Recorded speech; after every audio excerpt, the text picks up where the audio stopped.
I think I should speak on it. I want to say something about यो कुरा पनि हैन अनि यो कुरा हो rice spice dice controversy in New Zealand. कति के थाहा छ तिमीलाई त्यसको विषयमा? मैले टिकटकतिर चाहिँ देखेँ त्यो कन्ट्रोभर्सी चाहिँ अलिअलि मैले त अलिअलि हैन मैले त अति देखेको थिएँ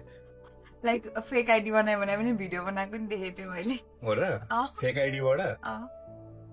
उनीहरूको कमेन्ट्स डिलिट गर्यो एप्रुभ गरेन खै के भनेर अनि अर्को आइडी नै बनाएको थिएँ just for that maybe I don't know exactly चाहिँ मैले देखेँ मात्रै थियो पछि गएर हेर्दा नि हेरेन मैले सो यस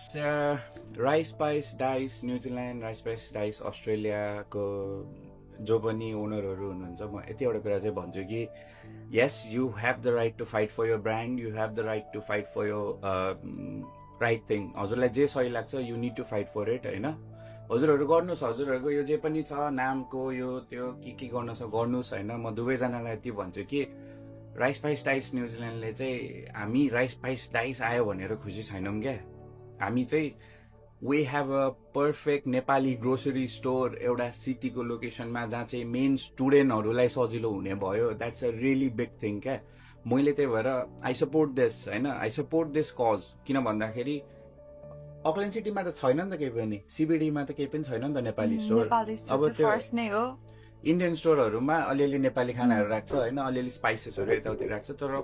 एउटा नेपाली स्टोर नै भनेर चाहिँ थिएन र एउटा खुलेको छ हैन सबैजनाले वी निड टु एप्रिसिएट कि हामीसँग के छ क्या हामीले अहिले त्यो अब म पनि यही सिटीमा नै बस्छु हैन मलाई अहिले अब just 10 minutes walk I can go to Nepali store